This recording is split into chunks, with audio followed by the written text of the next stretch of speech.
Welcome to This Week in College Hockey. We're all in studio again today.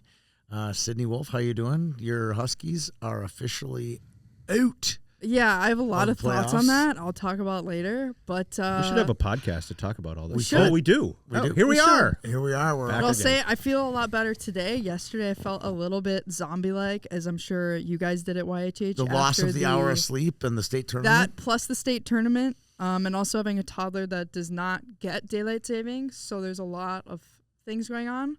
But obviously, You haven't explained daylight savings. That's just you questionable know, you parenting try. right there. bad parenting. You try. I You agree. try. But long week, but if fun we're in week. Arizona, then we don't because Yeah, just it's a whole thing. Long week, but fun week. Great games this week. I saw somebody High school tweeted, games? Schloss is so petty sometimes. You got to admit, sometimes he gets a he little knows petty. he knows his audience. Let's He just say is that. petty. And there It's was fun to be petty. someone tweeted something about St. Cloud State, and he used the term, the St. Cloud State is probably out of the tournament. Oh, he said 100%. And he responded, they're 100% out of the tournament. No, I'm I like, mean, I feel the same. I'll talk about it later, but it was just.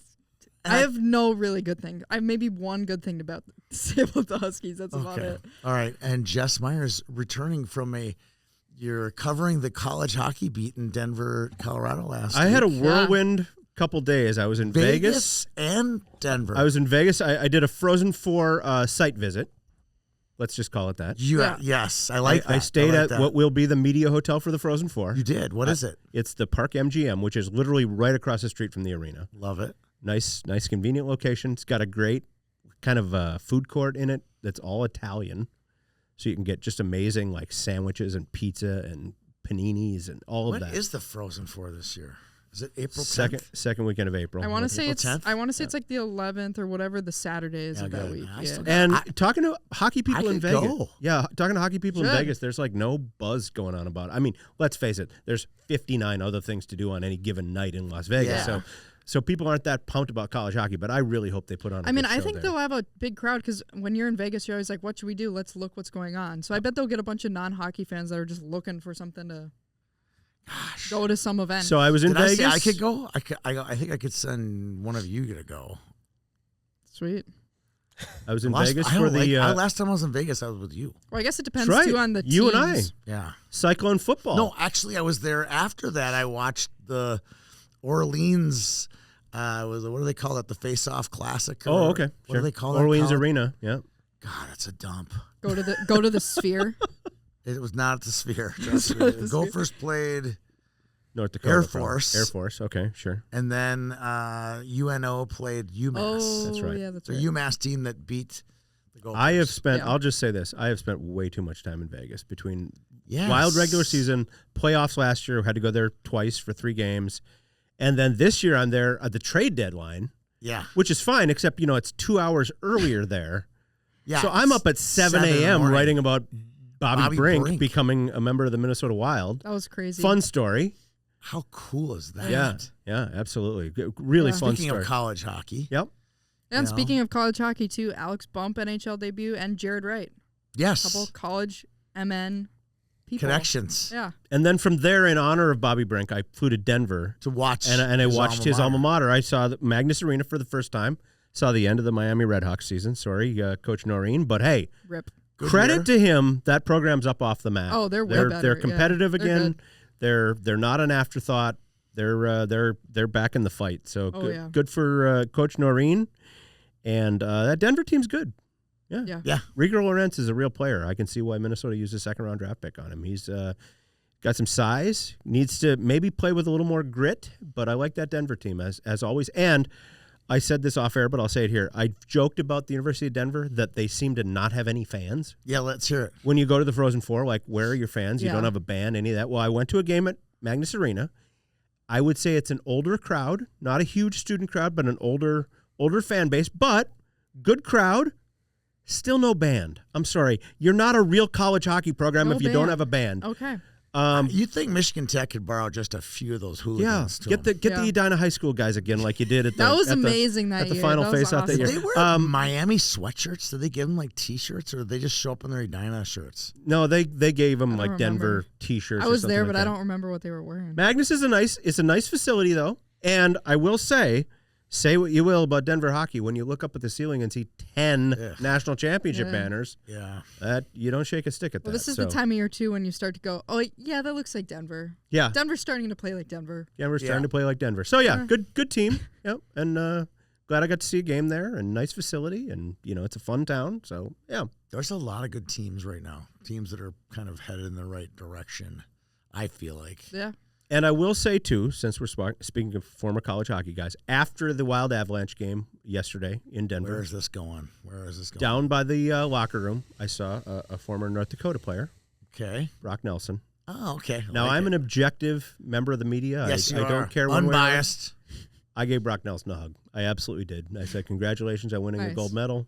His family, his grandfather is probably responsible. What day was this? This was yesterday, Sunday. Warroad also won a state championship. Yeah, Warroad did I'm win a sure state you guys did a championship. little knuckles on Yep, that too. did a little fist bump on the old alma mater, claiming its fifth boys state title. So I put aside my journalist hat for just a second, and we had a nice moment for a couple of old Warroad boys, and I like it. and the latest gold medal winner from Hockeytown USA. Nice. So good for I him. love it.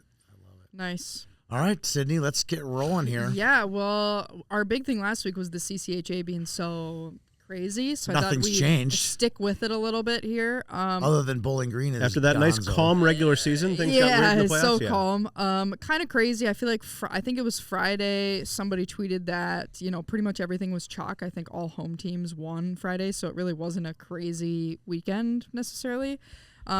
Just with results, but kind of to start off, St. Thomas did what they were supposed to do. They sweep Lake State in the Mason Cup quarterfinals, and now that we're getting towards the end of the season, this is a lot of teams' last games. So Lake State done. The first game was overtime, 4-3 overtime, and 5-2. So obviously they gave it their all.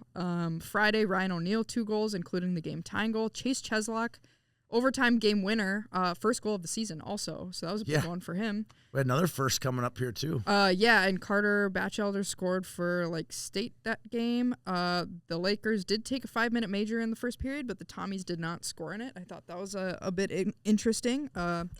Carson Musser got the start both nights for the Tommies, so they're starting to kind of lean on him, it looks like, I guess. But again, it's spin the wheel of goalies for St. Thomas. You never Always know. has been.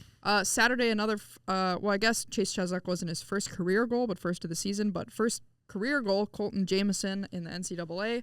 So that's cool. And then he got a roughing and game misconduct later on. So Wow. doing all the things.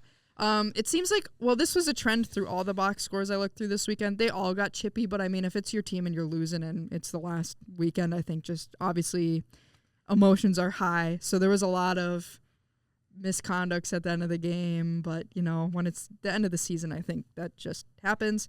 Saturday also, Lucas Wallen and Lucas Van Vliet both get a goal and an empty net goal each. Evan Bushy scored for Lake State.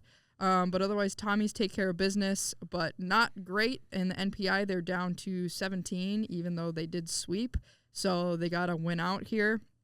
Up next for the Tommies, which we'll talk about Augustana in a second, they will host a one-game semifinal match in the Mason Cup playoff series versus Augustana. Big game for NPI purposes because St. Thomas is 17, Augustana is 13, so both of them need the win. Is that an elimination game? Yes. I mean, the loser of that game has got to be out, right?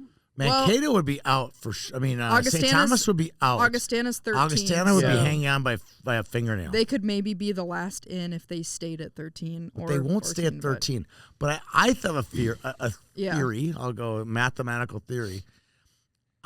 I think if UMD, and I don't think they will, but if UMD somehow beats UND once this weekend, that will actually help Augustana, who beat UMD in the regular season. I contend the reason they're at 13 is because of that win over, because no one else in the CCHA has a higher quality win than Augustana does. Yeah, I'm sure if you're St. Thomas too, it probably, they moved down even though they swept this weekend, probably also because St. Cloud got swept and they swept St. Cloud. So a lot of other outside factors teams need as well right now for common opponents and things like that. So Augustana has life if they lose. St. Thomas has next year if they lose. Yeah, I don't know. It's going to be interesting. And I also put Get Out to Leon Penny Anderson Arena. I know it was spring break. Great hockey game. I know it was spring break for most schools this week, so obviously playoffs are they're not attended well, and obviously it's the state tournament in Minnesota too, so there's just not really anybody watching. Like, it was the same in Duluth. There was nobody really there for Huskies Bulldogs. But Get Out to Leon Penny Anderson Arena, there was like nobody watching the Tommies. So the tournament's over now. I know it might be spring break, but if you're a student on campus, get out there. If you're a Tommies fan, get out there and watch it. Yeah, that'll be a good Augustana fans go no travel complaints to about it. your facility. It's a great rink. That's a great college hockey game. Yep. But when is it? It is. I mean, I have youth state this I weekend. wanted to say it was like, is it a Wednesday game? I don't remember. No way. St. Thomas. Well, all the teams are usually. If only there was some way we could look that up. It is on Saturday. Saturday, 4:07 p.m. So early start. The old 4:07. It's an early start. Jeez. But I think it's because the Mason Cup semifinal games are staggered, so you can watch both. Oh, look which at is kind of nice, actually. Guess where I'm going to be on Saturday? Youth State? In Mankato. By the old bend in the river. Yep. Michigan Okay. Tech at Mankato, 7 o'clock. Oh, gotcha. I could go if I had a dog sitter. A dog sitter? Yeah. Oh, gosh. Yeah, I need a dog sitter. So St. Thomas sweeps Lake State, takes care of business, but big game coming up. And speaking of Augustana, might as well just talk about them. Augustana takes care of business, sweeps Bemidji State. So unfortunately, Bemidji's season is over. Thank you for playing, Beavers. Yeah. We enjoyed having you here. Drive safe and. Scores 5-2 and 2-1. So again, Bemidji pushed back a bit Saturday, but Augustana takes care of business. Friday, the Vikings score 4 unanswered goals. Bemidji pushes back a little bit at the end, but that's it. Easton Young, Joey Del Greco both score a goal. Vikings still, I think this is kind of a concerning point for me for Augustana. It seems like they're getting outshot in like every game. I feel like their Kotai has to make like 40 saves like every game, no matter who they're playing. So for me, that's not a great sign. Great goalie, but that's not a good. One more game. That's all I need. I saw a post-game clip from Garrett Raboin. Yeah. And he said what we've been saying all season. He said, "Thank God for Josh Kotai." He said it. Yeah. I mean, he knows. Your goalie's got to be your best player this time of year. And he made his way to St. Paul yesterday. Yeah, I mean, shout out Augustana, Mr. Hockey. Mr. Hockey. Won't be his last. Cade Sherman played really well through the tournament, too, for Rosemary. Remember when you were at the U of M and I was covering college hockey? Remember when it was like 14 years in a row the Gophers had the Mr. Hockey winner? Chris Miller was the only one. Yeah. Chris Miller was the only one. Chris Miller in 87 went to Minnesota Duluth. Yep. And from 88 to forever. To, I want to say, like Johnny Pohl. 2002. Yeah, Johnny Pohl. It was just all of them. Yeah, it was just the Mr. Hockey winner went to Minnesota. It was just which guy's going to the Gophers? Oh, yep, it's going to be him. Yeah, going back a few years, it's Augustana, Gino Geyer, Minnesota State. You got a little plaque, and then you got a Gopher jersey. They just handed it to you. Here you go, package. Yep. Because what's the last few years? Augustana, Minnesota State, Denver for Hagen Burroughs, Minnesota Duluth for Shoggoby. Duluth was Jack Peart before that, or was there someone in between? Jack Peart was in there. 21. That might be in order. I don't. So 21 was Peart for sure. Something like that, but a lot of just kind of. The year. Oh, and Max Strand, Vermont. So yeah, kind of. The year Jack Peart won it, by the way, the Hobie or the Mr. Hockey ceremony. Marty Miele, he's kind of the Husky. He's kind of the head. He's a Husky, and then the MC was Katie Storm. Yeah, it's been Katie Storm. I said this is just a Husky show now. It's just I know what's going on here. And Jack Peart wins it, and sure. Henry won some distinguished Henry Boucher. Oh, yes. That year. Yep. Oh, yeah. What kind of the reason I know is Marty Minnesota? asked me, he goes, "Hey, our photographer can't make it. I know you're going to be there anyway. Can you come and shoot pictures for us?" So I got the Jack Winicky and Peart picture and whatever. And I walked, and it was the year where they put the jerseys on. That was the first year they did the jerseys. And all the parents, because it was still COVID, all the parents were social distancing in the stands at Tria Arena. Oh, gosh. And I'm walking, I'm going over, kind of taking some pictures, and the ice is fresh. And they did it on the ice at Tria. Oh, gosh. And I remember I did a little slip. You're like, don't wipe out. I did a little slip, just one little slip with camera. and I got my balance. But had I gone down, the camera would have gone down. Yeah. The whole thing would have stopped. Everyone would have stared right at you. Oh, that too. I would have gone from an innocent bystander to the center of attention in a matter of 1 second. Okay, I'm pulling up the list here. The first 3 Mr. Hockey winners, the Gophers got one of them. Yep. Tom Chorsky. I can name them. Tom Chorsky in 85. Big and dog. Then George Palawa, God rest his soul. Yep. Yeah. You know, And then he had committed to North Dakota. Yep. He sadly was killed in a car accident that summer. You know, just a great guy and an unbelievable player. If you look up George Palawa sometime, if you don't know. Chris Miller, 87, goes to Minnesota Duluth. And 88 would have been So now Larry. listen to this run. From 88 to 2001. Larry, Trent. Every Gopher. Right? Larry Olam from Warroad, Trent Klatt from Osseo, Joe Dietzick from Minneapolis Edison, Darby Hendrickson from Richfield, Brian Bonner in White Bear Lake, Nick Checo, Bloomington Jefferson, Mike Crowley, Bloomington Jefferson, Eric Rasmussen, St. Louis Park, Dave Spihar, Duluth East, Aaron Miskovich, Grand Rapids, Johnny Pohl, Red Wing, Jeff Tafe, Hastings, Paul Martin, Elk River. That's a run of what, 12 in a row? Yeah. And then Marty Surdich wins it. He goes to Colorado College, wins the Hobie there. By the way, 2 players ever have won Mr. Hockey and the Hobie, Brian Bonin and Marty Surdich. And then you go back, and then since then, you know, Gino Geyer goes to Minnesota. Nate Day went to St. Cloud. Yep. Tom Gorowski went to Wisconsin. Brian Lee, North Dakota. Dave Fisher went to Minnesota. Brian Lee was just there at the Mr. Hockey Bingo presented. Too. Yeah, he gave tied in the...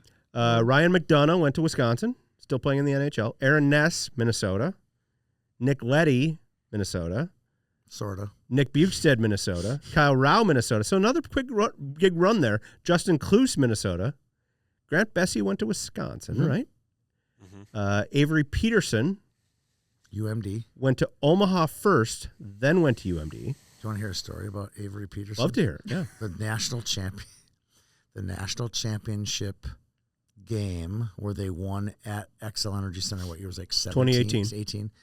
Avery was on the team. Yep. I shouldn't even say this story. But he was eating... We're in too deep now. Buffalo wings on West 7th as a healthy scratch. Oh. Someone told me that story. I was like, wow, Mr. Hockey. Jake Jaremko, St. Cloud? No, Mankato. Mankato. Yeah. Mankato. We can say that freely on this show, right? Mankato? I'm going to say Mankato. Okay, all right, because I hate to be corrected sometimes. Well, Minnesota State is proper, but I don't think we need to be proper on a podcast. I say it every once in a while. You got to say Minnesota State. I'm like, sorry. I mean, I wouldn't type That's out what we had to Mankato. say at the Rink Live is we were supposed to type out Minnesota But we call State, you St. Cloud. Yeah, nobody's saying the full... St. Cloud State. Somebody UMD... the other day, who was it? I forgot who it was. Was it... What was I listening to? Somebody said St. Cloud University, and I'm like, oh, that's a rare one. Yeah. It's a rare one. Some Duluth people get iffy if you say Duluth. They want to be UMD or Minnesota Duluth. But then, of course, the first ever game at Amsoil Arena, they come out with jerseys that just say Duluth on the front. So accept it. Okay, Keep rolling. We're on 2016, Riley Tufte, Minnesota Duluth. Yeah. And then we had a 3-year run of Gophers. Casey Middlestead, Sammy Walker, Bryce Brodzinski. Mm-hmm. Blake Biondi, 2020, went to UMD and then finished his career at Notre Dame. Yep, and then we just did those. So Jack Peart, Max Strand, Jason Shogby, Hagen Burrows. Yep. Mason Kraft. And Tyden Bergerson. And Mason Kraft's going to Mankato. Yep. Just throw that in there. And Burrows is at Denver. Yep. Saw him play on Saturday night. You saw him score. Saw him score. In theory, you saw him score. In theory, I saw him score. In theory, you saw him I was score. doing a little scoreboard and not even scoreboard. I was doing a little watching of other stuff from my laptop that night. There was a lot going on. Because there was Saturday NCHC playoff games going on and that Moorhead Minnetonka tilt. Some was random going on. game. Yeah. Kind of watched like a baseball game. You weren't really there to watch the game. Just kind of enjoyed the ambiance. There you go. There's your Mr. Hockey winners. Yeah. On the college show.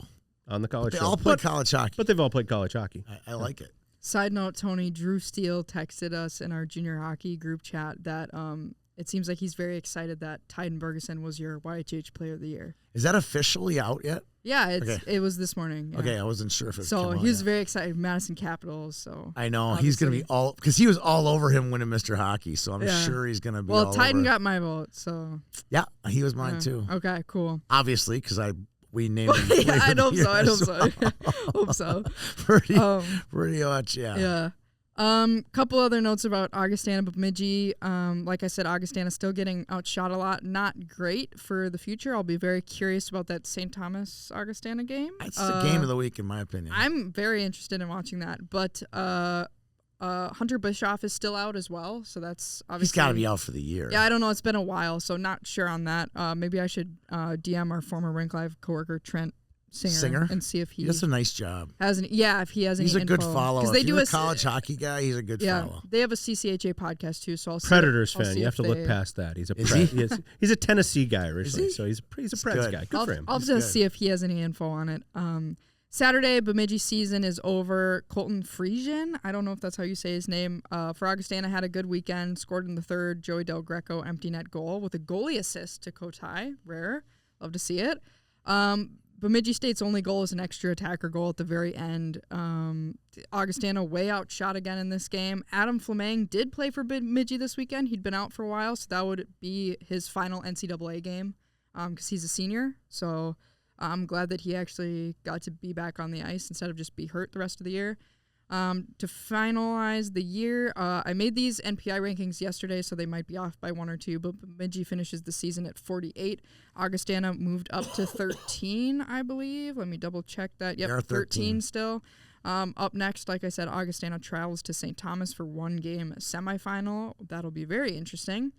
Minnesota State, not a super amazing weekend. They took care of business. I don't feel very good about Mankato, Augustana, or St. Thomas right now. They all have weird issues. Well, they're only ones going. We pretty much know that. Pretty much, unless they get extremely lucky. Augustana could get in with a loss this weekend, but if they win this weekend, I'll say this now. If they win this weekend, they're in. If Augustana wins then Minnesota State wins and then Minnesota State gets an auto bid, maybe they both could, but they'd have to get pretty... That would be ideal, in my opinion. If Augustana, if I could have my wish, Augustana would beat St. Thomas this weekend and then lose to Minnesota State. Yeah. And they would both get in, and that would be awesome for college. Cool. For us as hockey fans to have... Sure.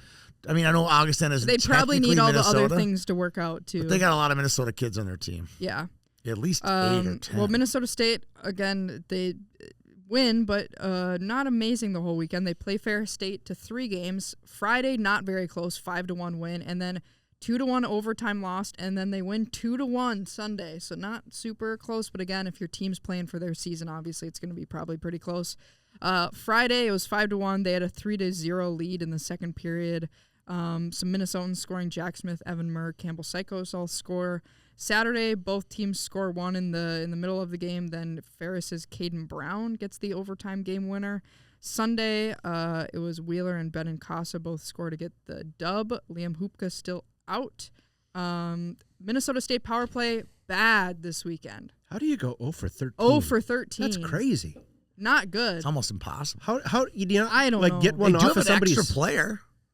Don't they? Well, that's the whole point. You've got more guys than the other team. It's incredible. Yeah, I don't know. I thought that was notable, but their NPI rank, they moved down one because obviously an overtime loss to Ferris, not good. I did not do any calculations, but I'd be curious what would have happened if they would have just swept, maybe stay at their position or maybe move up one, maybe. I don't know. Probably stay. This was one of those series, by the way, I've mentioned this. Journalists, we generally don't care who wins. We talked about this. Except the second game of a best-of-3 series. Win the second game, please. Nobody wants to come back Sunday. Text that in the string. Yeah. The 2 games that were going on, I go, these poor writers. Or didn't I say something like that? Yeah, exactly. Had a nice Sunday planned, and I got to go to the rink. Sorry. I got to go to the rink, and no one's going to be there. And it seems like it's always the first day of daylight savings time, too. It's like, it's going to be light until 7:30. Let's take the dog. Oh, no, I'm going to be at the arena. Yeah. I'll be gone. Gone. Up next for the Mavs, they will host Michigan Tech, who swept Bowling Green in the quarterfinals. So obviously that's not necessarily an easy game either because they're a good team. So that'll be tough. So CCHA quarterfinals are St. Thomas Augustana and Minnesota State Michigan Tech. Semifinals. Tony, before we get into NCHC and Big Ten, do you want to talk about the USHL? Did you get to see Glenn at the tournament? I did not get to see him. I know there's 10 billion. He was there. The commission was there. I saw him on social media. He was. He made an appearance. But you didn't see him physically. Well, I was in Vegas. Oh, that's true. Yeah. But he was there. He was supposed to get in touch with me. I'm sure you both had 1,000 people to talk to. So a busy weekend. I swear we were texting on Wednesday. Yeah. And he's like, yeah, I'll get back in touch with you. And then Thursday, I'm like, when are we going to do this? Never heard back. And then the next text came from him. I talked about this on the pod yesterday, was, hey, how can I get this game on my computer? This was Saturday night. I'm like, gotcha. Oh my God, I was supposed to get back in touch with you, and I never did. So, we were supposed to get in touch, but he did see the championship game on his phone or his computer or something like that. So he must have left town. And I'm sure got to be excited too about Bergeson winning Mr. Hockey too, because obviously USHL guy. So big time. Yeah. And I think because of the competing factors of the WHL, for the most part with the Minnesota kids, I think this is going to be good for before and after. I think the USHL teams, WHL teams are going to be more open to it. Brandon Mickelson is doing before and after. It works.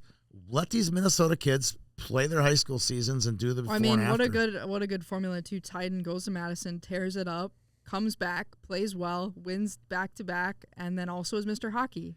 Can't really. And now we'll go back to Madison and tear it up again. Yeah. So, kind of perfect. Yeah, I'll give you the difference. Yesterday, the year before Mason Kraft won, and he does the Mr. Hockey banquet, and then we have a guy from our staff, it was Ethan this year, go over and grab him and bring him over to the Intercontinental and do the interview with the girls player.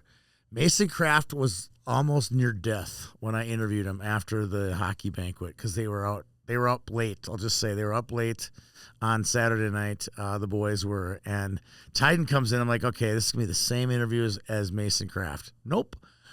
Tyden Bergeson could have climbed the Intercontinental on Sunday morning. He came into the interview. I'm like, are you okay? Because Crafty was a little rough last year. He goes, no, I'm ready. I'm ready to go. And he's just an ball energy Tyden is. And I'm excited for him. And I'm excited to follow him in Augustana.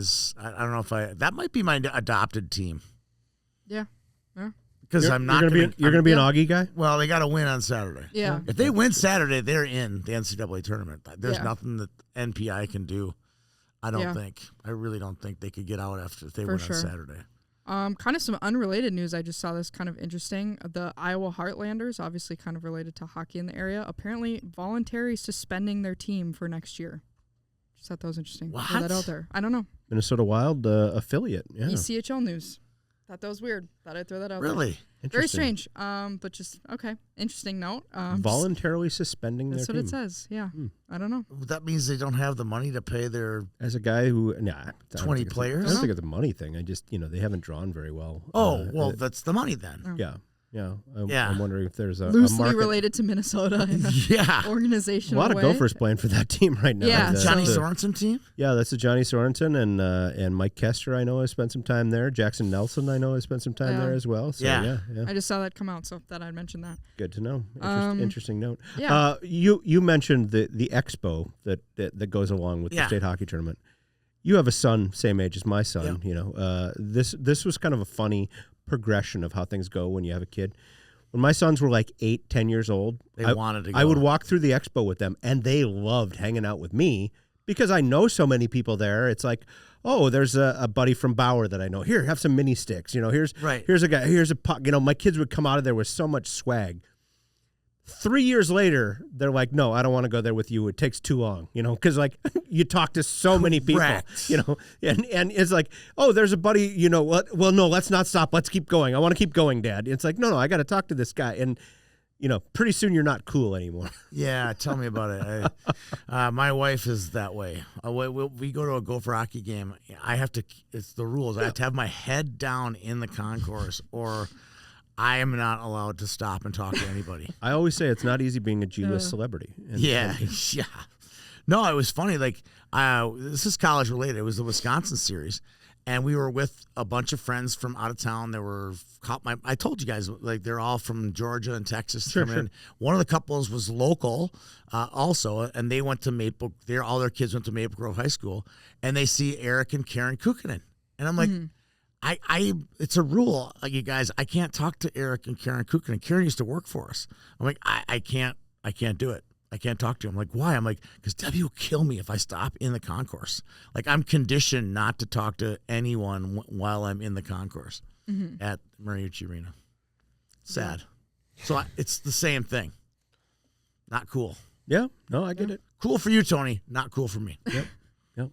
Okay. Mike Brodzinski. I could never make it through the concourse at Mariucci without Mike Brodzinski wanting to talk shop. But he always had great info. You know, he got Mr. Plenty Hockey of info. Kids and you know, kids in the NHL and, you know, all of that. So, yeah. Well, Kathy is our ice manager at the Super Rink. So I see Kathy 6 times a year, almost like clockwork. I did a great story about the Brodzinski family in 2023. They play Gophers against St. Cloud in the regional final in Fargo. Right. Yeah. You know, and you talk about a family that straddles the line. You know, they've had 4 sons play college hockey, 2 for the Gophers, 2 for the Huskies. Mike played for the Huskies. You know, he knows Bob Motzko going way back. Extremely well. So Mike shows me after the game that he has his Gopher jacket on and all that. And in his back pocket, he's got a Huskies towel that he carries with him. Just in case. Yeah, just to cover all the bases. Yeah. Yes. Yeah. Fun family. Mike, that's crazy. I play in Great the St. people. Cloud State golf outing every year. And this year, we were driving up. I saw Mike Brodzinski was hitting from the senior tees. I'm like, what are you doing? He goes, 55 plus. I'm like, I go, sign me up for that.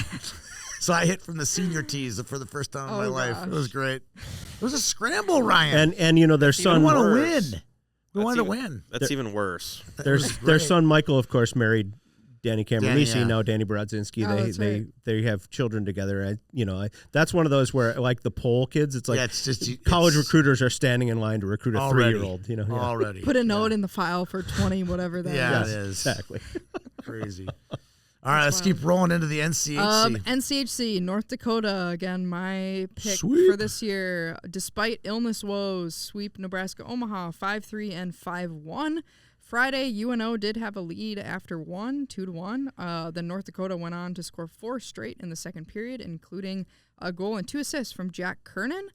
Saturday, again, UNO strikes first, but North Dakota scores 5 in a row. Zeller's a goal and 2 assists. I believe he just made the NCHC all-rookie team as well. Not surprising. He should be first team. Yeah. Zeller should be first team, I would think. And he should make the regular, That's what I'm saying. I think they're announcing awards as we're recording. So if I see anything notable, I'll bring it up. But got pretty chippy again, like I said, with team season is ending. A lot of games had misconducts at the end. There was like double face masking penalties. And then I love a good old-fashioned face mask. A bunch of other like roughing. Like I feel like in every box score this weekend, I saw like, double roughings or unsportsmanlike. Like we should have you know how we have Summit Scorers? We should have a section on all the bad penalties. Somebody sponsor bad penalties. I got a face masking here. I got an embellishment. Interesting penalties. Yeah. Tripping, hooking. There was a spearing boarding, one a couple weeks ago. Spearing, those are great. They were viewed for a spearing in the St. Cloud series, but it wasn't, really? I guess. I don't know. So up next for North Dakota, they will play Minnesota Duluth at home. And again, most of these games move to 1-game semifinals. So I love it. And I believe those will be at the Ralph then, because now the NCHC is no longer at XL Energy Center for Frozen Face-Off. So just 1 game, UMD, UND. 1 game, and they're moving to the higher seeds. So North Campus Dakota will sites. Duluth and UND. Yep. Right? Duluth will travel to Say North Dakota. Ralph. It's less confusing. Yeah. Growing up where I did, it's closer to Grand Forks than to Duluth. Yeah. When people would say, "Where are you going to college?" I would say UMD. Oh, you'll like Grand Forks. I was like, no. I didn't say no. I didn't say N. I said M. But there's that assumption in Northwestern Minnesota. Oh, UND. No. Yeah. So I always say Minnesota, Duluth, and North Dakota just to avoid the confusion. I did a women's game, I don't know, 4 years ago, and it was UMD versus the University of Minnesota, and I kept referring to University of Minnesota Twin Cities versus University of just for fun when I was covering the game. Like, let's make this more interesting. Laura Bellamy, who is the assistant, now the coach at Harvard, just like, this is the best content I've read all week. Referring to them as Twin Cities. Well, that was that was a running kind of fun part of the rivalry when the Gophers would play in Duluth. Yeah, they would do on the scoreboard. They would put UMTC. Yeah, I remember that. That's great. All right, sorry, Sydney. No, you're good. And then I have this kind of split up. Funny. No, I didn't. I was looking at the wrong part. Minnesota Duluth sweeps St. Cloud State. I have a lot of thoughts on this, but we were talking about this before we recorded too. It was actually a good series. Not really. Yes, it was. Not really. Unbiased media members. For this unbiased media members, it was a really good series. I don't know about and that. We had a coach meltdown. For either team. There's a lot to talk about for here. either team, I don't know if either of them would say it was a good series. Because if you're Duluth, you did not have a lead the entire weekend until you won in overtime both nights. So I wouldn't also say that they were super happy about that either. Coaches talk about the importance of playing with a lead. Well, didn't do that. No, but somehow won both games. Without Zam Plant, the Bulldogs would not have won this weekend. Because Friday, Saturday, the scores are 4-3 and 2-1, both overtime wins for the Bulldogs. Friday, a ton of Minnesotans on the score sheet. But oh my God, Adam Kleber made it. Yeah. I mean, Zam Plant had the game-tying and game-winning goal in overtime both nights, which is crazy. Smokes. So without Zam, I don't even know what kind of weekend they would have We would have been. I'd say for Duluth. Right, we'd have been writing stories on Sunday, that for sure. Somebody just asked me, by the way, what kind of name is Zam? I'm like, it's short for Zamboni. Duh. Duh. They thought about hockey what was family. The story Christy told me about that? They were looking for something unique, and they thought about Sam, but it was too average. Yeah. I don't know. But just a very odd weekend. A ton of Minnesotans score.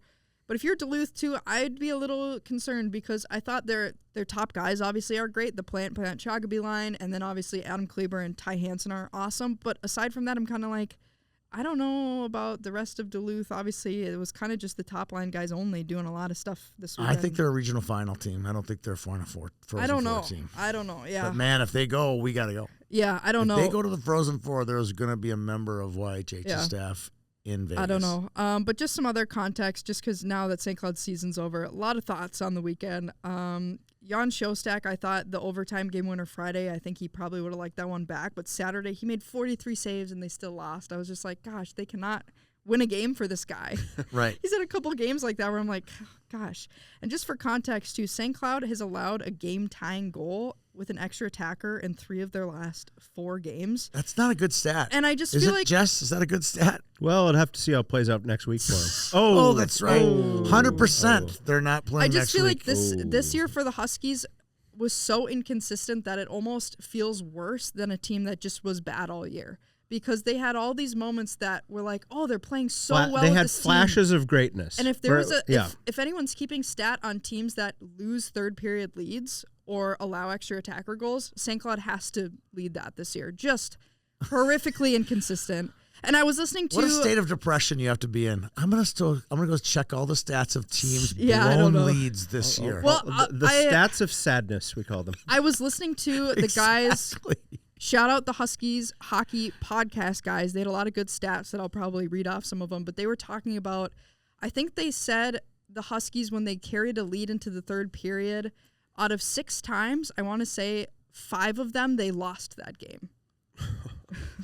Like, just not good. I don't know if that was of recent months or what, but just, I feel like it is more frustrating being a fan of a team that's like this than it is just like, oh, they're bad now, we're just going to accept bad results now. Because they had so many, they'd play really well against a top 10 team, and then they would get swept by like Miami. And it was just very confusing. Brett almost fought a referee at the end of the game Saturday. I love this. I want to see this footage. There's footage of it on X, which is kind of crazy. Really? I thought there was a couple of missed calls pull that up. I gotta find this. There's a couple missed calls that were definitely frustrating, but I thought that was honestly the least of the worries of the Huskies. Like, you shouldn't have been in that position to have to go to overtime. Just maybe shut it down in the last 1 minute of the game. Just don't allow the extra attacker goal. I did think there were a lot of extra attacker goals scored in the state of Minnesota. I'd say the one bright point, Road Ernest Thorson, I thought had a very good weekend, and hopefully all those guys come back. A lot of Minnesotans. I don't know, Jess, were you going to say something? I'll say this. I have seen one Brett Larson meltdown in my life. I saw him throw an F-bomb at Bradbury last year. On officials. Okay. On officials, I haven't. This is going back 3-4 years ago. Okay. Gophers at Huskies. It's in October. I know the ref. Game goes to overtime. Yeah. Blake McLaughlin. 3-on-3. And just an insane play. Ryan sent it in the chat, Tony, if you want to look at it. Behind the net, a Husky player is skating with the puck. Blake McLaughlin grabs him by the back of the jersey. That was horrible. Okay, grabs him and literally yanks him down. And then passes the puck to Sammy Walker. Sammy Walker scores. Gophers win. And it was like, are you kidding us right now? I think that was the loudest I've ever been in the Herb. And also everyone was throwing beer onto the ice as well. And I mean, it's just like, okay, but I think that was warranted. I think this weekend there was a couple of missed calls for sure. But at the same time, I'm like, Brett, the Huskies should not have been in that position to lose either of those games. I just thought. And I think, too, one of my big issues with St. Cloud this year is I don't feel like they had an identity. Were they a fast team? No. Were they gritty? No. Did they rely a lot on their offense or good defense or goaltending? No. I don't think they really had an identity. I think you're right. They never really knew who they were. They never knew who they were, and it was just so wildly inconsistent that it was just infuriating. You could never say it was infuriating. The Huskies to do watch. this really well. Yeah. Not that they didn't do things well, but they didn't do things well consistently. Specifically. Yeah, it was so inconsistent that it was very frustrating. And I just feel like there was a lot of drafted players and top-level players that just were so streaky. For example, Barrett Hall, last 14 games of the season, no goals. So a lot of guys just did not, I feel like, show up at the end. And again, drafted guys like Damon Gardner and Adam Ingram barely played this year, barely did anything. So just a rough season. And I feel like if you're St. Cloud, you got to change something up this offseason, whether it's, maybe some assistant coaching changes or something like that. You got to do something because I think this is the third straight year with a non-NCAA tournament appearance. And I don't feel like that's excusable with the talent that they have right now. I don't think that's acceptable. Is that a prominent college hockey mind calling for a prominent college coach's head right now? No, I don't think Brett needs to go. I'm not that drastic, but I think maybe change it up with an assistant. Maybe not all of them, but maybe we're calling for coaches' heads. Maybe something like that. Just because I thought the personnel decisions again were a little mind-boggling as well. And late in the game, let me see if I saved one of these tweets. I like this. And I think part of it too, hey Ryan, secure that St. Cloud State jersey over there because Brett could come down and take it back. I think part of it too just has to deal with just some of the decisions that were made were a little confusing, and a lot of Huskies fans were confused by this. And I think a lot of it boils down to the D-core was not great this year. Weak D-core. Not very defensive, not very offensive, just very meh. Yes, Tony. I have a question back here. Yes, Tony. Where did you think when the season began? Yeah. This Huskies team. I mean, I knew that it wasn't a national championship I would team. think this is about where I thought they were going to be. I didn't think it was going to be a national championship team, but I think when you see the flashes of when they were playing well, how good they played when they played well, and then just blew it in the last 2 minutes, I think that they probably should have finished closer to making the tournament, but maybe, first round exit or something like that. I think it's just frustrating when you see how well they play when they do play well versus nights where it was like, okay, this is terrible. Just the inconsistency is mind-boggling. Oh, and here's the stat from the Huskies Hockey Podcast, guys. 3 players, I don't need to name them off necessarily, but they were on the ice for the game-tying goal and overtime winner Friday and for North Dakota 2 weeks ago. I'm not sure if they were also the same guys Saturday, but just some You're of the... You're not going to name them? I don't... Name them. I don't Come need on. to. It's factual. Mason Reiners, Finn Loftus, Grant Deshawn. Oof. Guys that aren't super defensively solid. I was hoping you were going to throw Tyson Gross. Is it Tyson Gross? No, Tyson Gross was maybe throw him under the bus. Was maybe the brightest spot for the team all season. All season, but where was he in the score? Not on the score sheet either night. No, and I think he took a high sticking penalty that went into overtime game 1 as well. So not great, but I just think something needs to change because it just felt very inconsistent, which is very frustrating for fans. Do you see how I did that? You threw 3 Minnesota kids flatly under the bus. I'm going after Husky. It's some kid from. It was probably also Ryan Rousborough as well. He's not a Minnesotan, but I think he was out there. Possibly. They might be adding Carson Pilgrim next year. I'm just going to throw. Yeah, you threw that out. Yeah, you there. said who was it? St. Cloud and Colorado College. Apparently, were in contact with him right away once the news got out that'd be cool. That he had decommitted from North Dakota. I said this on our boys pod, talking a little bit about Gavin Anderson, stud kid from Warroad. I'm like, he just reminds me, and I said this to Jay Hardwick too. I'm like, he reminds me a lot of Noah Ernest, just the way he can scoot, the way he's unselfish with the puck, sturdy, not super tall or super long, but he's really hard to deal with. And will probably be a good 4-year player. Huskies have had a nice Warroad pipeline too. Yeah, I mean, you've got some good players come out of there. Yeah, I think he'd be a great. Going back to my all-time favorite Husky, Tommy Lund, whose son won a state championship this week. Yes, one of his sons. one of the other things, too, Huskies fans were commenting on, again, shout out to the Huskies hockey guys. For some reason, they were trying to match up Friday their line of Miettinen and Sean Ingram on the Plant line, which just was not a good matchup all night. Obviously, Zam Plant scored 4 goals on the weekend, so that was not working. So I don't know why they didn't.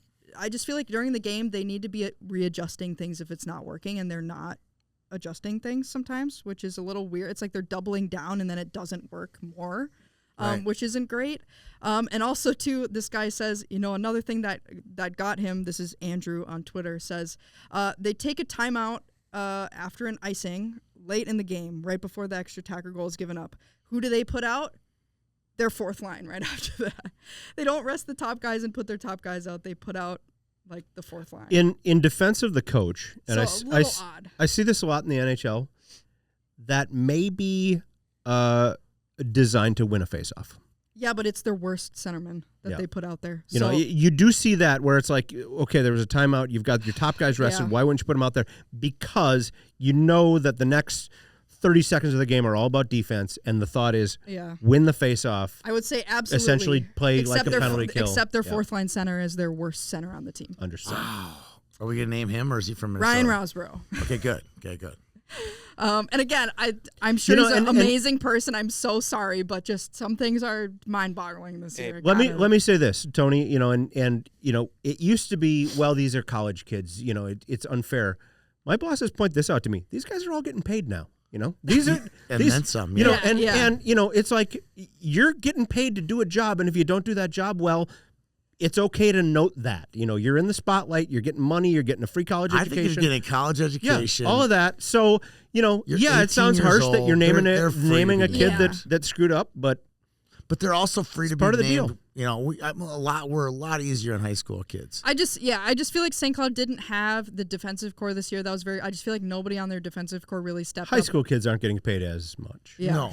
No, but they're not one to be ripped. Yeah. Right. And exactly. Tanner Hendricks was out most of the year too, so that didn't help. But the D-core was not good, and I don't feel like they had anyone that late in the game they could put out there that would shut down someone. They just didn't have that. I think the biggest test for Brett will be can he retain these players from the portal? Because there's a lot of good choices, portal choices. That would be my concern this year is can all the good players stay? Which I did hear. I don't know if it's from our former coworker McHatton or if it was from somebody else, but I think they talked to Nolan Road after the game, and he was talking really great about the seniors and their culture. So I'm hoping that those guys all choose to come back because they all do have really good pieces, I think, for next year. But just something needs to get switched up because just seeing so many glimmers of a really good team and then like a horrible team the next night, it's just – I think fans just got very, very frustrated.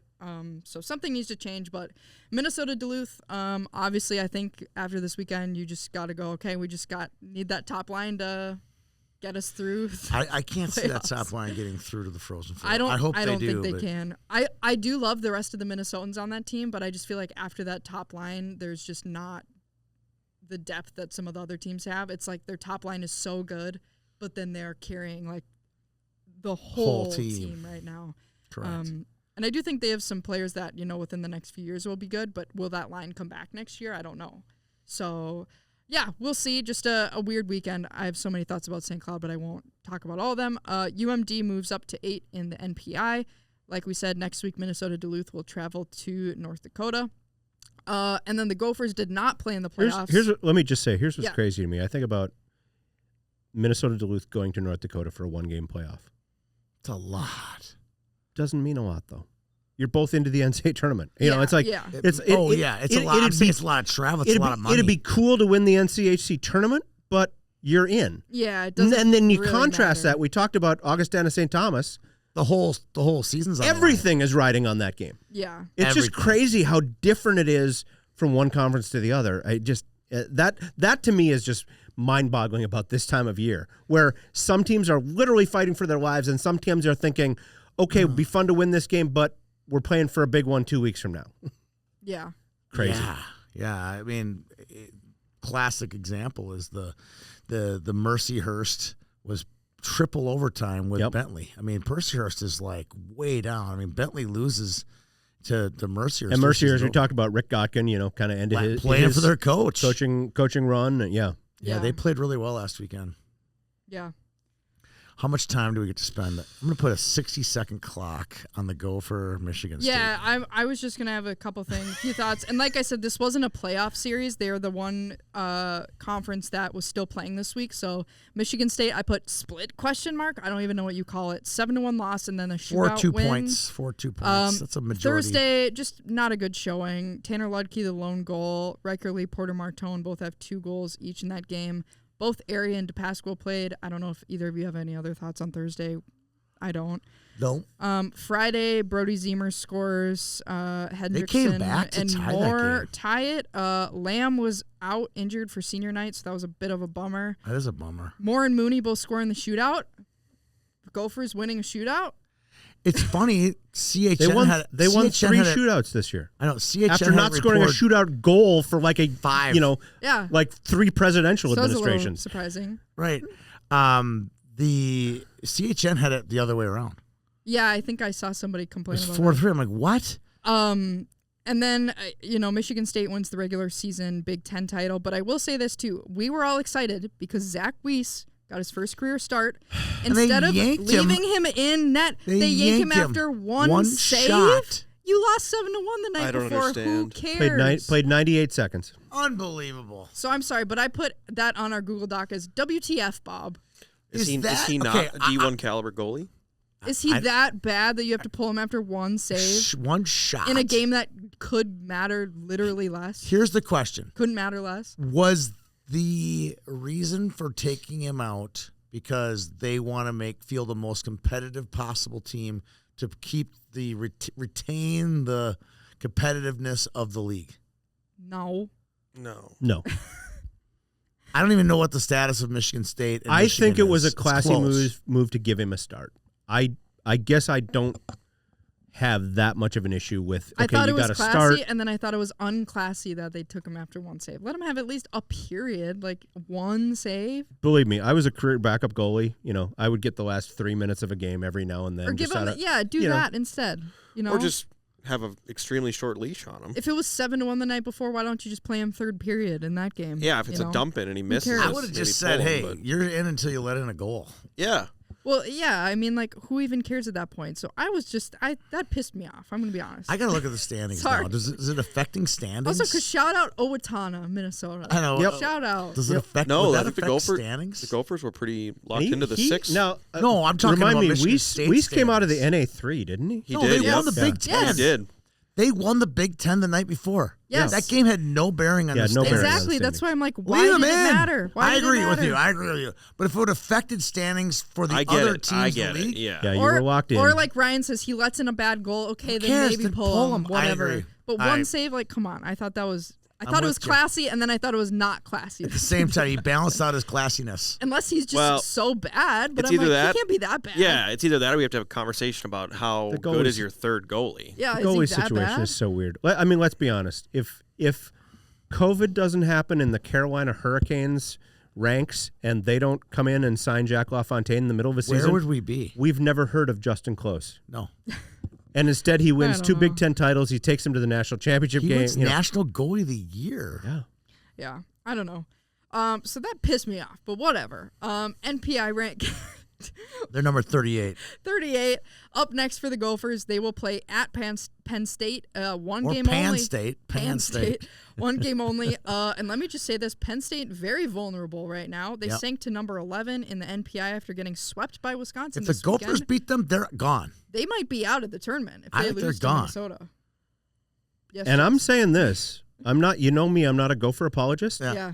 Man, if you're going into a one game against that Penn State team with the way their heads and their bodies are right now, I don't mind my chances. I'm just saying. I mean, hey, if you're the Gophers, why not just win the Big Ten and just go to the tournament? And since we're talking the 31st, I gotta bring it's up lower ranked than the Atlantic Hockey one. would be. I gotta bring up. They'd be a 4 seed for sure. Yeah. I got to bring up a little topic as long as we're talking Penn State. Okay, they got a great hockey program. They've been decimated by injuries this year. Have either of you been to State College, Pennsylvania? I have. No. Okay, you've been there. Several times. It's a little town in the middle of nowhere. Yeah. It's a cool town. It's cornfield. It's a cool town. It is a really cool college town, okay? I'm just going to rant for just a second, okay? Because you and I both know what happened. Today's a day of rants. You and I both know what happened in the college football world. Yes. The Iowa State coach, who had been there for a decade, had done amazing things. Greatest coach in Iowa State history. Matt Campbell decides to go to Penn State this year, okay? And this is how it works in college sports now. A coach goes to a new school. He takes a lot of his players with him. Yep.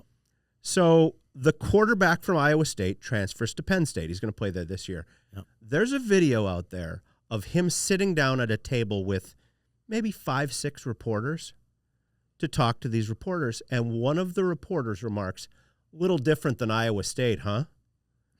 Okay, 2 things about this. Number 1, they have a hell of a lot of media at Iowa State.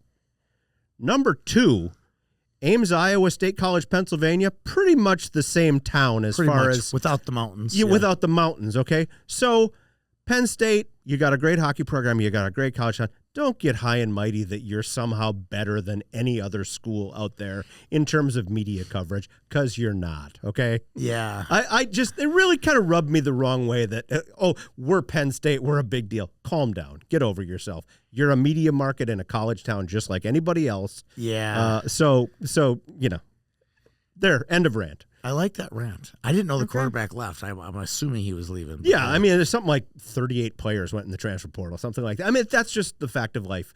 And, Iowa State fans can say, oh, it's too bad. Well, look at where your team is coming from next year. Wherever your new coach came from, he's bringing half his team with him, too. Yeah. Yeah. It happens everywhere. But it just kind of rubbed me the wrong way. It doesn't happen in college hockey that much. When a coach leaves. A little. Lindenwood took a couple kids to Michigan Tech, right? Bob Motzko took a couple of his St. Cloud recruits to Minnesota with him. A couple, but it's not like the whole roster. No, not to the extreme. But. Yeah, okay. Well, it is 85-man rosters versus 26, so it's a little bit Hastings, different. Took a couple guys. Hastings did. Yeah. He did. You're right, he yanked a couple gems. But at that point, you just cherry pick who you want. The Wisconsin Mavericks for a year or two. They were, yeah. Yeah. Big weekend or big Wednesday game, I should say, not weekend. It's Wednesday. Do they play on Saturday if they win? Play on Wednesday, and then I assume they win. It reseeds. Then Saturday. Yeah. The whole thing reseeds. You don't know who you're playing. But if you're the next. Gophers, why not just go and win the next 2 games? Why not? It would be fun if they beat Penn State and got to play one of the what is it? 2 quarters, semis. Why don't you just win the next semis? 3 games. Just go win the next 3 games. They'd be playing. Michigan number 1 in the NPI, but number 2 in the Big Ten. Yes.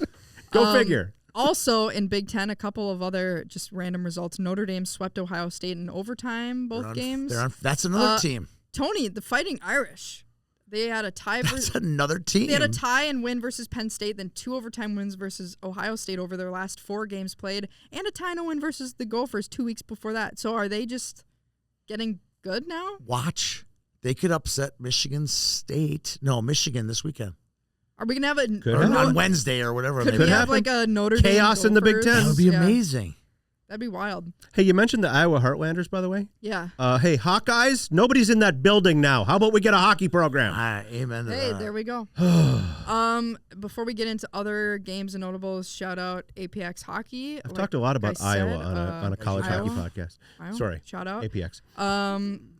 I believe we still have a few select spots left for training and development this offseason. Not many. I think they're probably just left. Which age group? College? I want to say it's younger players. I know there might be a few girls spots left, maybe a couple goalie spots, but it's pretty limited. So if you're thinking about it, you better apply now because there's not many spots left. I know that. Or if you're looking for a great advisor, we have plenty of those. Proud to say we had a couple guys playing in the state tournament this weekend. Throughout advising clients and advising clients and APX, just athletes in general. So it was cool to see a lot of them on that third place really Rosemount team. A lot of them on Rosemount, a lot of Lakeville South, a lot of Matamidi guys. So I was watching a lot of those games, which is cool. Charlie Hunt's the APX? He's an APX guy. I think so. I think he is. I don't he was know on the Blue Army. Yeah, he is. He was on the Blue Army U16. I know a lot of the Lakeville South Rosemount guys are. He was in the Pell. He had a great. He's the one who came out with the money. On the on the I saw that video. That was Charlie sweet. Hunt's. So that was really cool to see, and obviously I too mentioned Jared Wright. He's been a kind of a longer time APX guy. Made his NHL debut with LA. So that was pretty cool.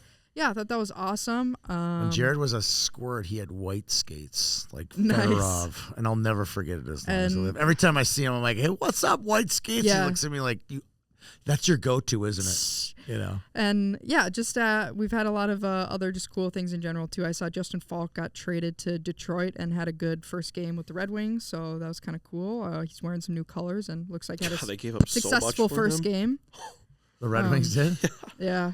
Well, he's been having, I think, a pretty good year. Yeah, he's been in St. Louis for a while. It was like a first, a second, and another prospect. But it looks like he had a solid first game for them. First round draft pick? I know. That's impressive. Right? I mean, he's been having a pretty good year, I think. And yeah, just cool to see some of our guys doing really well. And obviously, State was cool to see. Obviously, with all the Northern teams, I don't think we had any guys on any of the winning teams, since obviously most of our guys are in the Metro. But still cool to see some of them doing big things on some of those in some of those games. So that was awesome. But go to apx-hockey.com. Got some other stuff coming out this week, and we had 3 guys that are going to NTDP camp this week. So that was cool. Which of the 3? Gavin. Godbout.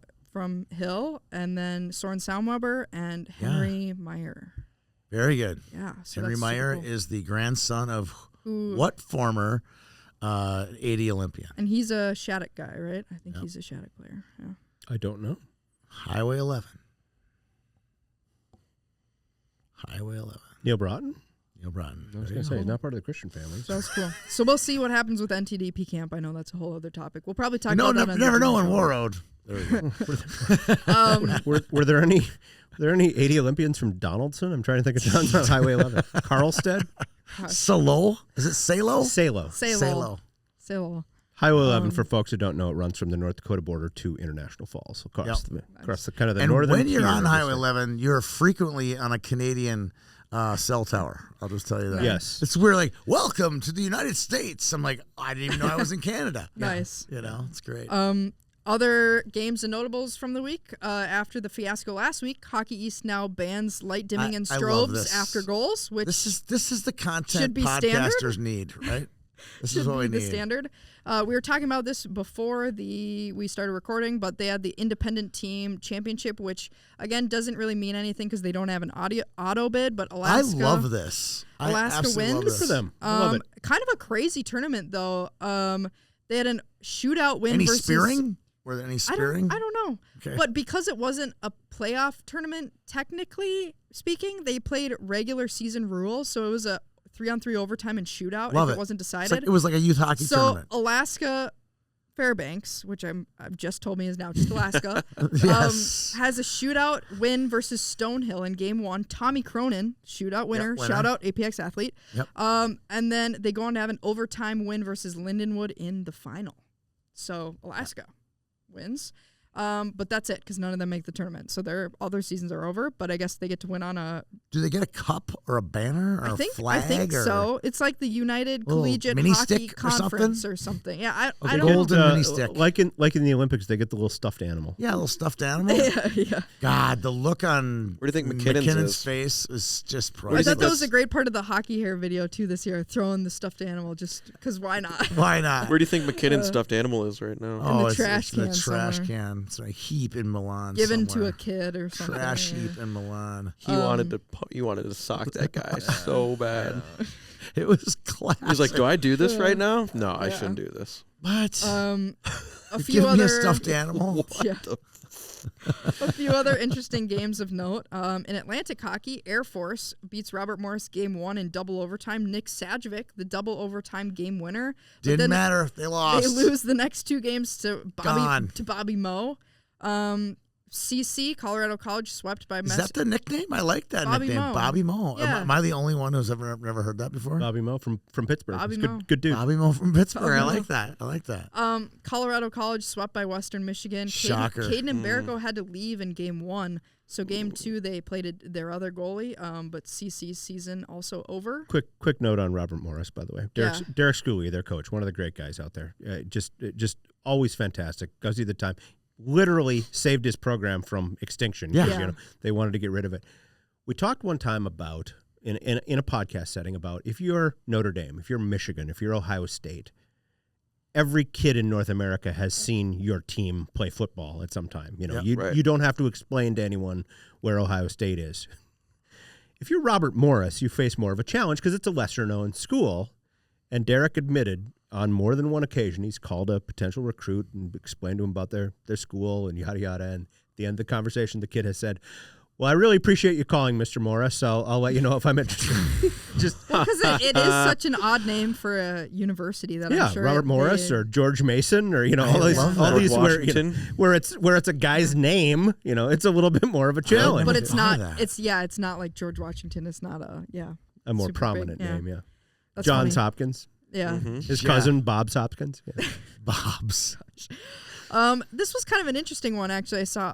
I don't know if you guys have heard kind of what's going on with the Simon Fraser drama, the Simon Fraser University. I know they played Michigan this week. Yeah, it's so they Canadian played school. They played Michigan. It's a Canadian college. It's located in Vancouver. Yeah, and there was a really great article out there. What are they doing in Michigan? Yeah, so shout out this writer Matthew Auchincloss. Sorry if I butcher that name.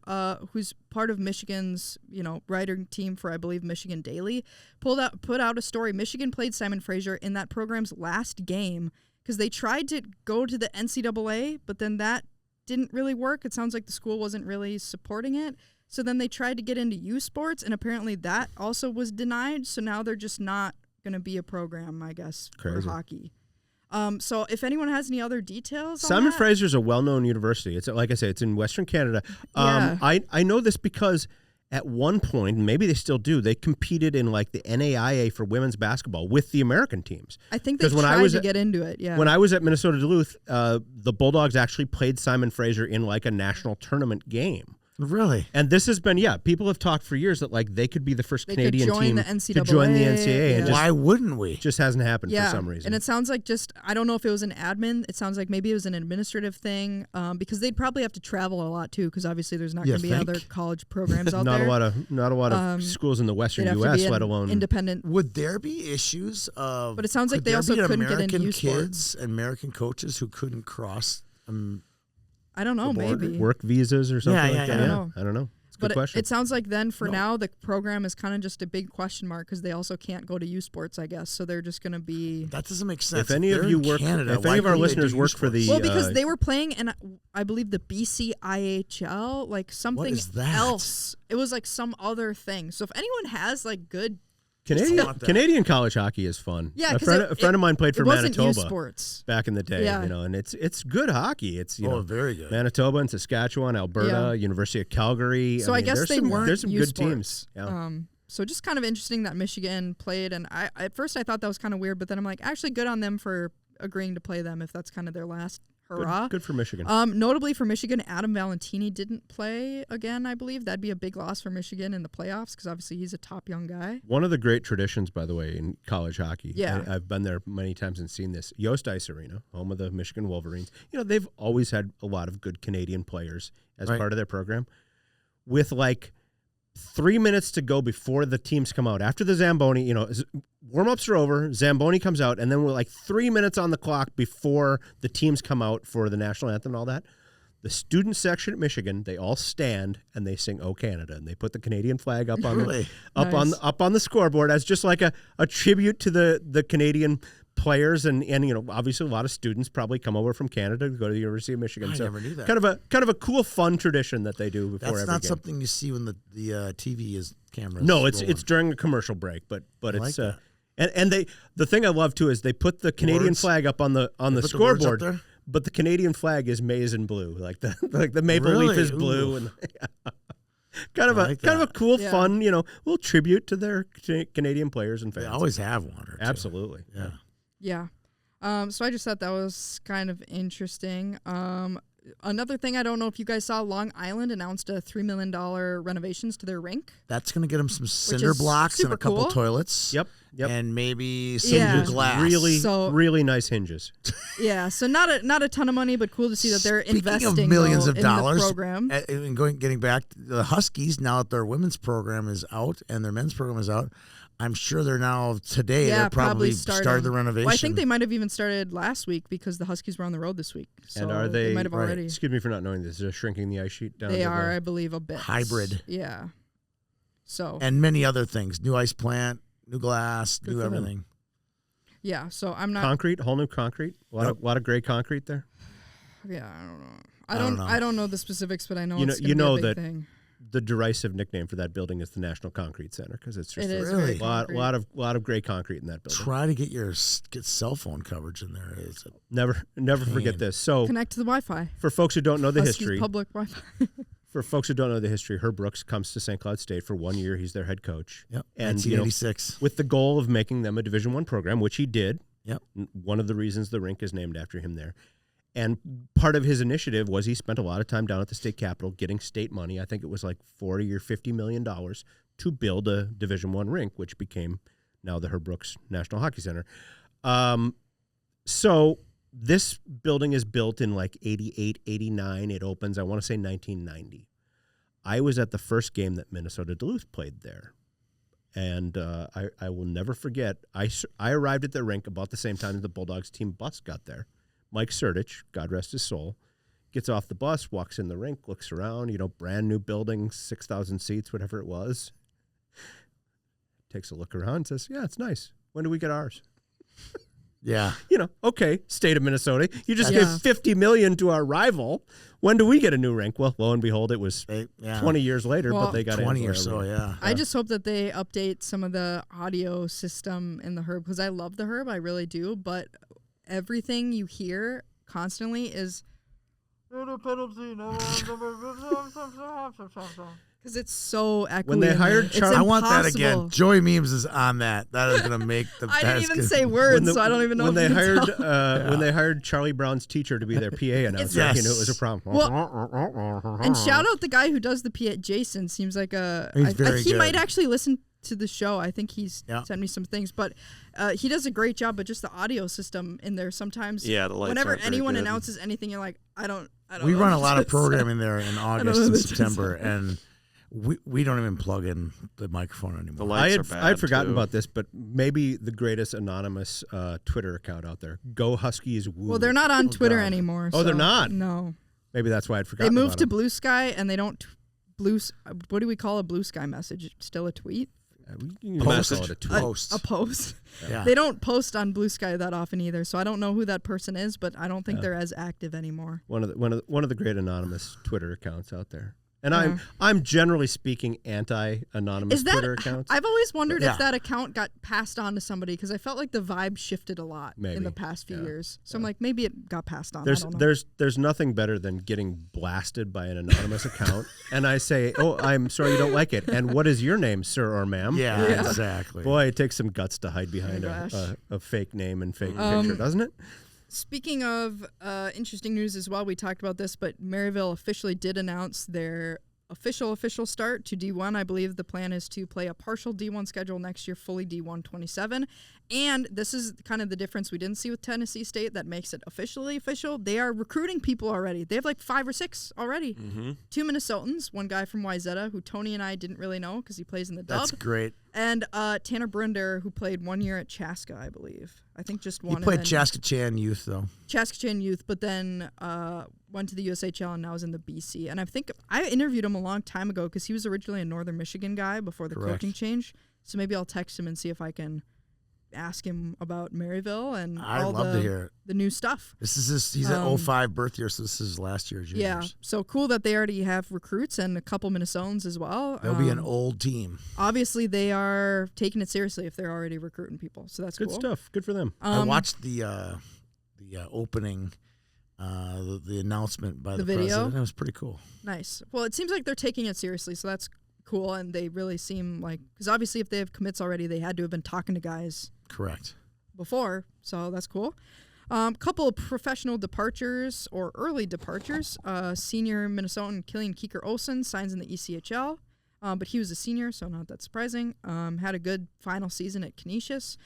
Senior defender Tucker Ness, Arizona State, also Minnesotan, signs in the ECHL.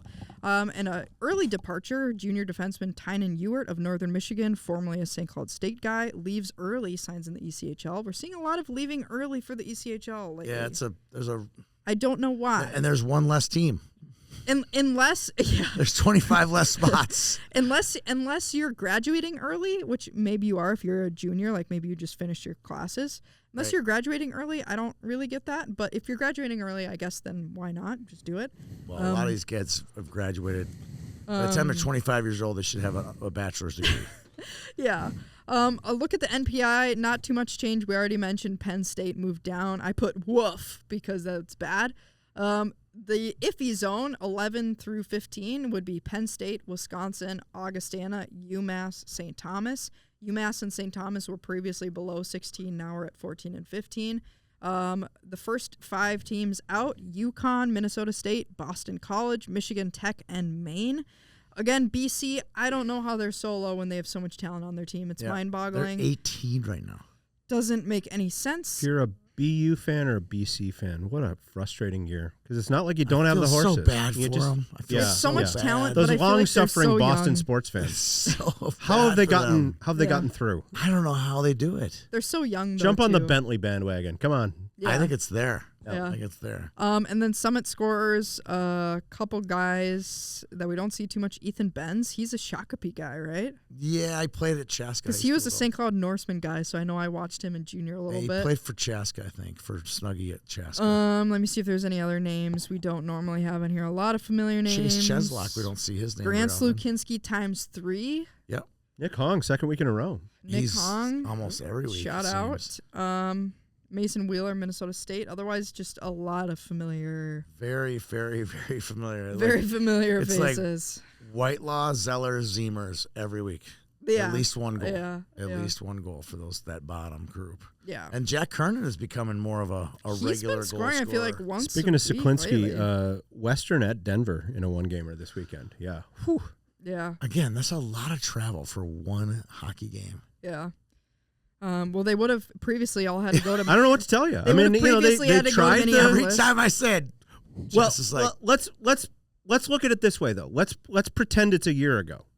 You're going to have a good crowd in St. Paul for North Dakota and UMD, and no one's there for Western. And Denver. you're going to have me and invited guests only for Western playing Denver. So I guess I can see why they did it. Hey, well, last year was. I like the one game thing. I really do. Yep. I will say. Sad that it's Frozen Face-Off. I get why they're not having it at the XL anymore, but I had a lot of good memories there. So a little sad they're not having it there anymore. This is going to make me sound really old, but the WCHA Final Five in its heyday, there was nothing like it. I mean, it was honestly a letdown when you got to the Frozen Four because it wasn't as good as the 5 teams. There was about a 10 or 12 year window. Yeah. You're correct.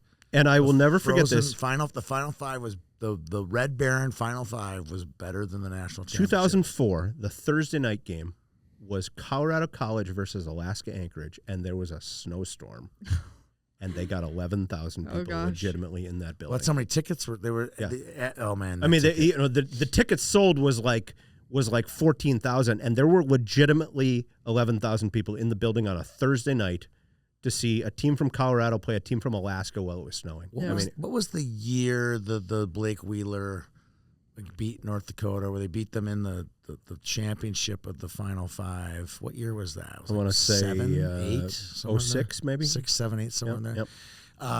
That year, we had relatives in town, and we had relatives from Wisconsin, from like almost every one of the teams. So we got tickets, the Mortensen family, which is Debbie's related to the Mortensen family. We got great tickets for all the games. We all went to the games. It was just the coolest weekend, and it was just so much fun to roll up our sleeves and watch college hockey, and then to watch Minnesota beat North Dakota. Although I would rather the Gophers lost that game and beaten them the next week, next weekend. Yeah. But it's still a very memorable goal when Blake Wheeler's popping the jersey. Yeah. So. Crazy. So sad it's not there anymore because I also had a lot of family meetups at Frozen Face-Off and a lot of good memories, a lot of meetups with people on the concourse as well. But I know why they don't because, obviously last year Western Denver, there was nobody there. I've probably told this story before, but I show up at a game just as a fan, and it's Gophers and Huskies are playing. Yeah. And I had seats in the upper deck. I had my kids with me. I think this was the 8-7 overtime game. It was just an insane game. But I sit down, and I'm not wearing colors of any team. I'm just there with my kids. We're just going to watch the game. And there's a bunch of Husky fans around me, younger Husky fans. And they're like, hi, my name's, Tim, whatever. Hi, Tim. Yeah. You a Husky fan? I'm like, no, not really. Are you a Gopher fan? I'm like, no, not really. I'm just here to watch the game. He goes, who do you root for? I said, well, I went to UMD. I'm more of a Bulldog fan than anything. And he goes, oh. He thinks for a second. And you can see a light bulb go off. He goes, oh, so you hate the Gophers, though. Like, you're on our side. That's all we're looking for. Yeah, that's all we're looking for. Yeah. All we're looking for. Yeah.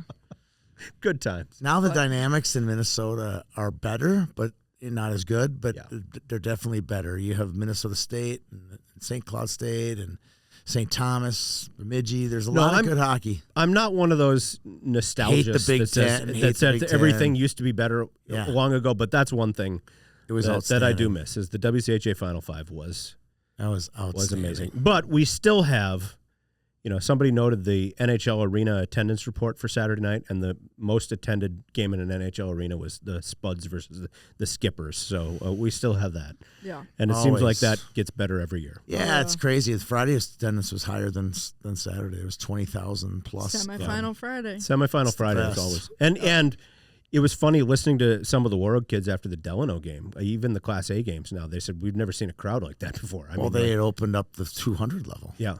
Yeah, usually they open up the club, but they open up the whole building. Yeah. So, and it was a great line yesterday from one of our podcasters. It was Carl or Ethan, both from northern Minnesota. And they're like, it just Class A is so much more fun to watch because it kind of matters a little bit more. Oh, I don't think that's necessarily the case, but I mean, I think that's all great hockey. But no, I feel like to these towns, to Hibbing and to Warroad, those towns, it just means a lot. I went to the Wednesday Warroad game against Northern Lakes, and I mean, I've told people this, but I see people I know who live in Texas or live in Arizona or that have flown in just to see these games because it's not only like a class reunion or a school reunion. It's like a community reunion. And same thing for, I had friends of mine from Hibbing saying, come on over to the Iron Ranger. We're all getting together before the game. Well, I'm a Warroad fan. Well, you're always welcome. That's a really cool thing. I mean, correct. For all of the Western Iron Range, this was a really big deal to see Hibbing get that far.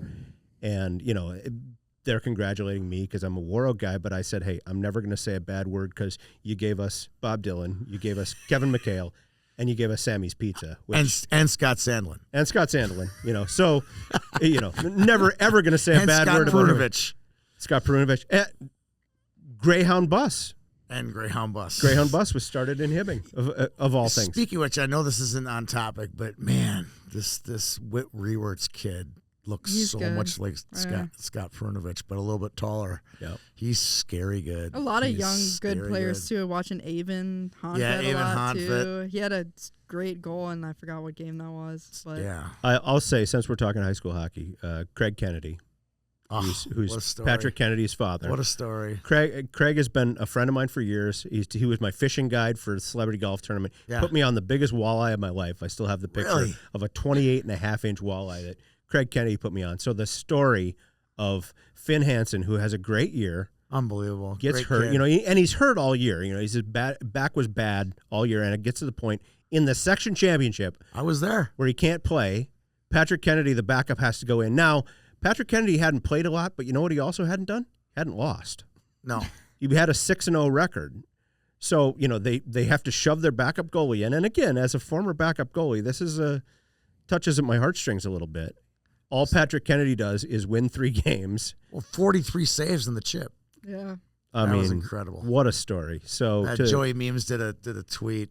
I saw that. This is 30 for 30. 30 for 30, the Patrick Kennedy story. And Patrick Kennedy's grandfather, for people who don't know, yes, Tom King, who was the coach when I was in high school and took Warroad to its first state tournament in 17 years when I was a senior in high school. So cool story there. His uncle Brian, who was a friend of mine, sadly took his own life a couple years ago. Just a tragedy in that family. So if anybody needed, what a story. Patrick's such a good kid. Yeah. Such a happy kid too. It's a good story. Really good story. That's all I got, you guys. Tom King's a great story, by the way, for people who don't know. Came from Indus High School. I know where that is. We're talking Highway 11. That's a Highway 11 school. Indus is a little town. And I mean, not even a town. I don't think there's even a gas station. It's between Baudette and I Falls. And I Falls, right on the Rainy River. And he was the coach there. They were the last school in Minnesota that did not have an indoor rink. Really? They practiced outdoors. All those years he was the coach there. They would play a lot of their games in Baudette or go over to I Falls to play games, but they would practice. Would they have home games there, or would they just be a road team? They would. Their home games, I think were played in Baudette or in I Falls. But exclusively for practice. They practice outdoors every day. I did not know that. For years. So one of the great high school hockey writers, if not the best high school hockey writer of all time, Lauren Nelson, he was an Indus. Were they the Indians? They were the Indus Trojans. Trojans. The Trojans. Okay. Indus Trojans. And I'm pretty sure they don't have a program anymore. But yeah, they were a classic Section 7 team back in the day. I knew I knew it was northern Minnesota, and I knew it was way up there. 2 quick stories about Indus. So I went up to I Falls to do a story, and that's how I found out where it was. Like, oh, here's where it is, right? Yep.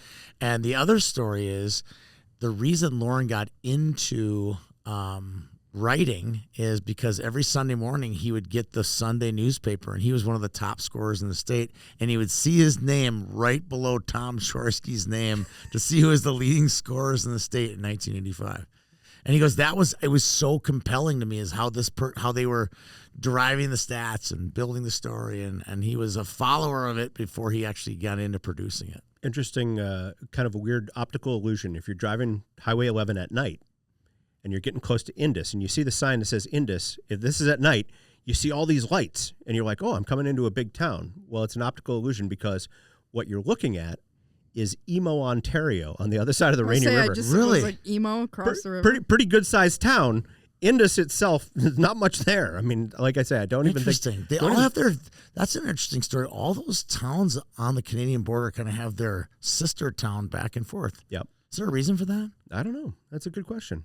I figured you knew. If anyone would know, it would be you. Interesting place though, because in times of heightened border security, you see a lot of police presence there because easy enough to drop a canoe in the Rainy River and zip across the international border.